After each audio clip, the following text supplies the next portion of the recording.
रमेश एक साधारण taxi driver था जो दिन रात मेहनत करता, लेकिन उसके परिवार की जरूरतें पूरी नहीं होती थीं। उसकी पत्नी सीमा घर संभालती और उनका 8 साल का बेटा रोहन स्कूल में पढ़ता था।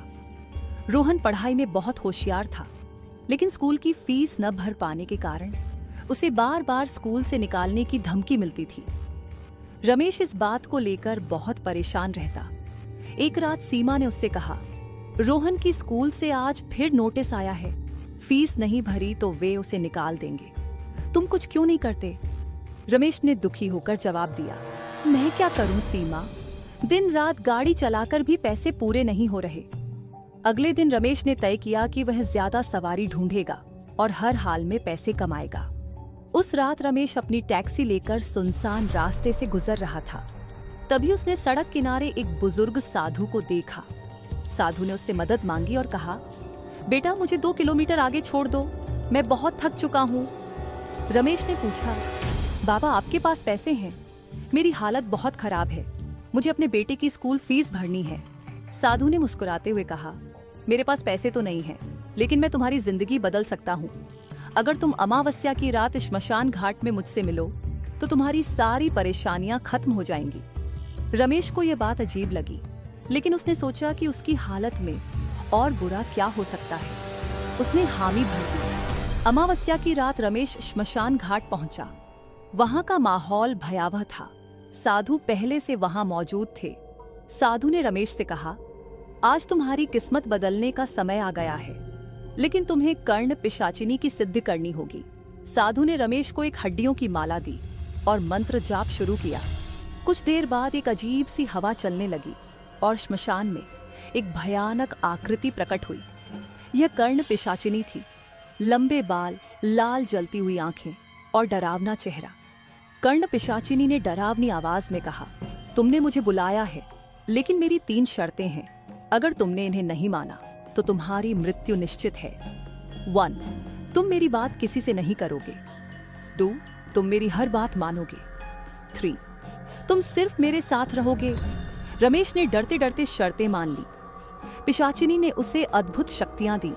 अब रमेश को भविष्य की घटनाएं पहले से ही पता चलने लगी।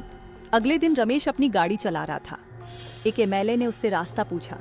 रमेश ने कहा, कल आपकी कैबिनेट मीटिंग है और आपको मुख्यमंत्री की कुर्सी मिलने वाली है। यह सुनकर एमएलए चौंक गया और पूछा, तुम्हें यह सब कैसे पता? रमेश ने मुस्कुराकर कहा, अगर मेरी बात सच निकले तो मुझे याद रखना। अगले दिन एमएलए मुख्यमंत्री बन गया। उसने रमेश को ढेर सारे पैसे दिए और उसे अपना गुरु मान लिया। एक दिन रमेश एक परिवार से मिला जो कहीं यात्रा पर जाने की तैयारी कर रहा था। पिशाचिनी ने रमेश के कान में कहा, इनकी गाड़ी का एक्सीडेंट होगा और सभी मारे जाएंगे, इन्हें मना करो। रमेश ने परिवार से कहा, आपकी यात्रा अशुभ है, इसे टाल दीजिए। शुरुआत में वे लोग नहीं माने, लेकिन रमेश ने उन्हें इतना समझाया कि वे रुक गए। अगले दिन खबर आई कि उस गाड़ी का भयानक एक्सीडेंट हो गया, जिसमें कोई भी नहीं बचा। परिवार ने रमेश को धन्यवाद दिया और उसे भगवान का रूप मान लिया। एक युवक रमेश के पास आया और बोला, मेरी गर्लफ्रेंड मुझसे बात नहीं कर रही, प्लीज मेरी मदद करें। पिशाचिनी ने रमेश को बताया, यह युवक अपनी गर्लफ्रेंड की संपत्ति हड़पने की योजना बना रहा है। जल्द ही वह मर जाएगी और उसकी संपत्ति इस युवक के नाम हो जाएगी। रमेश ने युवक से कहा, चिंता मत करो, तुम्हारी गर्लफ्रेंड जल्द ही मर जाएगी और सारी संपत्ति तुम्हारे नाम हो जाएगी। युवक खुशी खुशी चला गया, लेकिन रमेश ने पिशाचिनी की चेतावनी को अनदेखा कर दिया। रमेश को अब अपनी शक्तियों और प्रसिद्धि का घमंड होने लगा। पूरे शहर में लोग उसे बाबा मानने लगे। वह अमीर बन गया, लेकिन उसने पिशाचिनी की शर्तें तोड़नी शुरू कर दी। पिशाचिनी ने गुस्से में कहा, तुमने मेरी शर्तें तोड़ी हैं, अब इसकी सजा तुम्हें मिलेगी। रमेश के कानों से खून बहने लगा और वह बेहोश हो गया। उसकी पत्नी सीमा ने यह सब देखा और साधु को बुलाने गई। साधु ने कहा, अब केवल हवन से पिशाचिनी को शांत किया जा सकता है। हवन शुरू हुआ।